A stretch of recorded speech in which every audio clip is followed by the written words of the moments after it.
গতকাল নীলপরি আপুর এই পেজটা তার একটা প্রোফাইল ফটো চেঞ্জ করার ফলে আপনারা বুঝতে পারছেন যে প্রোফাইল ফটো হচ্ছে রেড দিয়েছিল।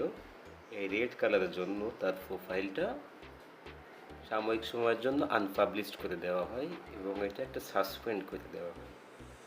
তো এটা নিয়ে স্বভাবতই তার মনটা অনেক খারাপ ছিল, কারণ অনেক সময় ও শ্রম দিয়েছে সেই পেজের পিছনে। তো যখন আমার কাছে এই পেজটা সে দেয়, দেখেন এখানে দেওয়া আছে কমিউনিটি স্ট্যান্ডার্ড ভায়োলেশন, তো যার কারণে পেজটা সাসপেন্ড হয়।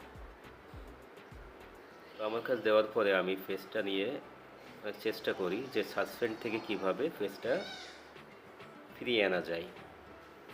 তো আমি প্রথমে পেজটা সাসপেন্ড থেকে আসলে কি সমস্যা ছিল এটা জাস্টিফাই করার চেষ্টা করেছি।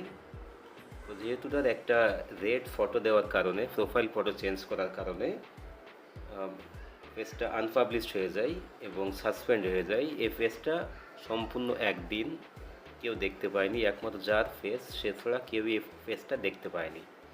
তো আমি এই পেজটা ঠিক করেছি, একটু শ্রম দিতে হয়েছে আমার, তারপরেও আমি পেজটা ফিরিয়ে আনতে পারছি।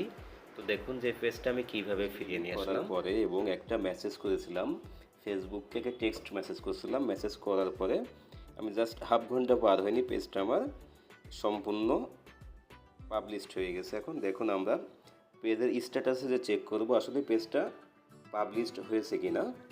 তো দেখুন এখন আর এখানে কোনো there is no violation to show, মানে এখানে পেজে আর এখন কোনো ভায়োলেশন নাই।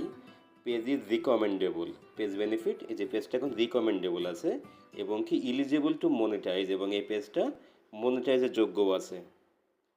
তো আমার গতকাল যে পেজটা একটা রেড প্রোফাইল পিকচার আপলোডের কারণে সম্পূর্ণরূপে আনপাবলিশড হয়ে গেছিল, সেই পেজটা এখন আমি সম্পূর্ণটাই ঠিক হয়ে গেছে।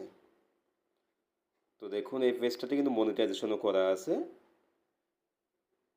দেখুন মনিটাইজেশন স্ট্যাটাস দেখুন, no monetization violation, you are able to earn money with stars.